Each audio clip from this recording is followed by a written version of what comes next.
Leeds United press conferences can be a little bit crap, with everyone thinking it's just the same questions and the same answers time and time and time again, but sometimes you get some which absolutely stand out as very positive bits of news, and in Daniel Farke's press conference ahead of the match against Burnley, that was very much what we got. A bunch of news that we're all very happy to hear and is pushing us in the right direction in terms of both transfers and just general club stuff. So in this video, I'm going to talk all about that. And yeah, if you enjoy it, like, subscribe. Let's get into things. Like, the first thing that we properly learned is that the club is actively in the process of looking at making moves. Specifically, what Daniel Farke said was a few positions we'll take a look at if there is someone who could improve our squad. This is exactly what we will do in the coming days. In addition to that, there was a little bit of discussion around the Pascal Struijk stuff and how, with Pascal Struijk returning from injury, everyone was saying, well, this means that we'll need a centre-back. He basically said that that doesn't affect what the plans are in the slightest, because we're going to keep looking, because he remembers last year that Pascal Struijk had an injury, was out for longer than expected. Pascal Struijk now has an injury. We've got a time frame, but if he gets injured again, we're back into the same situation again. So he's being aware of Struijk's injury history and saying, you know what we'll do? We'll work around it. We'll potentially sign someone, and that will solve that problem. The club actively looking at making moves is genuinely fantastic. And importantly, he listed the specific positions where he wants to make those moves. First up, there was a mention of a creative attacking player, specifically the number 10 position, as it's more like colloquially known. He mentioned how we've got Brendan Aronson who can do that job, but outside of that, we've occasionally played Joel Piroe, but he's more of, as Daniel Farke put it, a loose striker. So, actively looking for someone that can do the same job as Brendan Aronson, just not when Brendan Aronson's on the pitch, to give him a little bit of a rest from time to time. That'd be very, very kind. Just let's not run his legs off anymore. In addition to that, there was more discussion about what the depth is like up top, how Patrick Bamford is a decent player, but he's never available, and how Joel Piroe isn't always necessarily what you need up top. And Mateo Joseph is still fairly inexperienced. To me, this says that that's another position that we are actively looking at, because I don't think you call out a potential lack of depth in a position if you're no longer looking in that same position, because you're just going to look a little bit of a tit. Add on to that the fact that you talked about Pascal Struijk's injury not affecting things. That is 3 different positions that Daniel Farke has said we'll be taking a look. It's the 10, it's the 9, it's the centre-back, it's everything that people have been asking for. Not goalkeeper, but let's face it, that ship has sort of sailed. He's made his decision on that one. It's not going to be turned around on.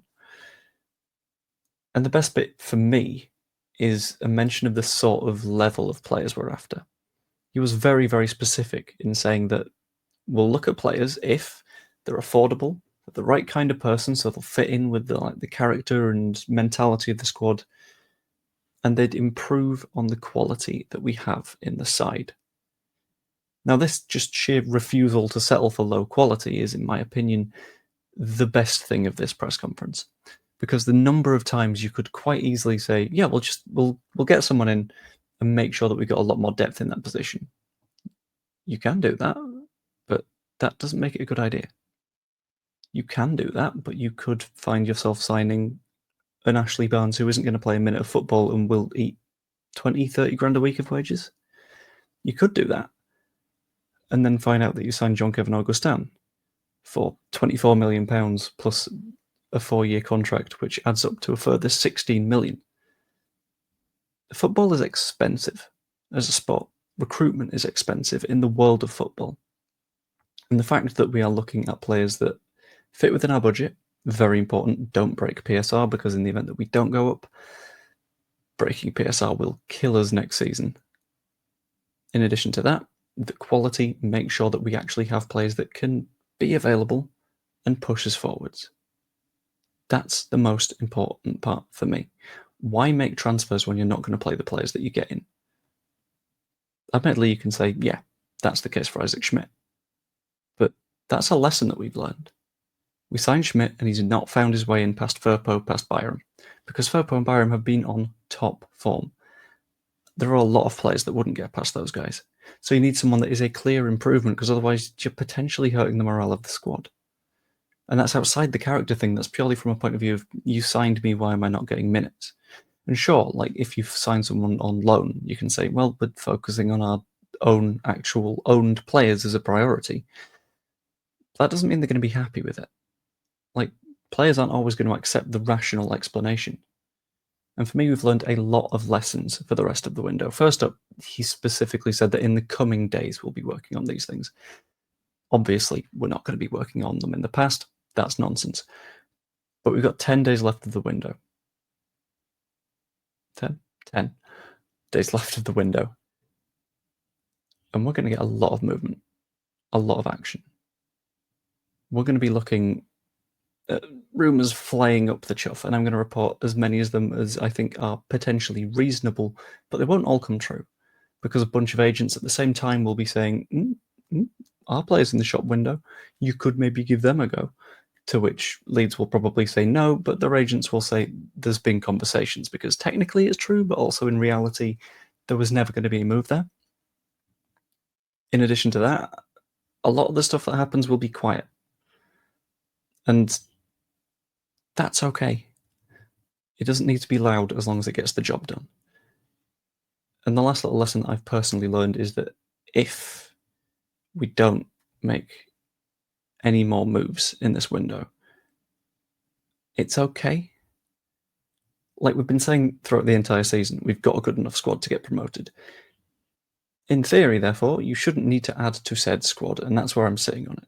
Yes, I would love some additions, but at the same time, I trust the club enough right now and the way that they approach transfers, looking at their summer windows, to say there wasn't anyone available for them if they didn't get a job done.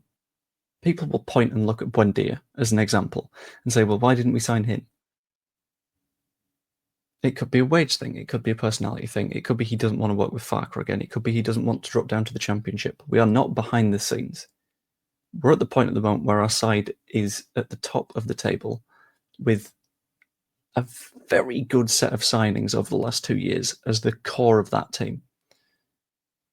And I think they've done enough for us to trust them at the moment. And I do. And this got a little bit rambly towards the end because I'm recording this at 2:41 in the morning because I can't sleep. But I hope that all made sense. And let me know what you think in the comments down below, as always. Like the video if you enjoyed it. Subscribe as well if you're enjoying the channel. That's always much appreciated. And I'm doing more YouTube shorts. Check those out. They're going to be great fun.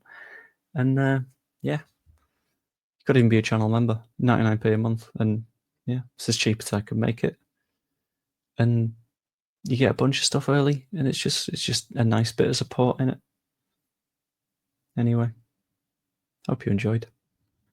I will see you later. Toodaloo. Oh, also later today I'm doing a stream with Joe at 6, and then I'm on Not Another Leeds podcast. Keep those in mind. See you later.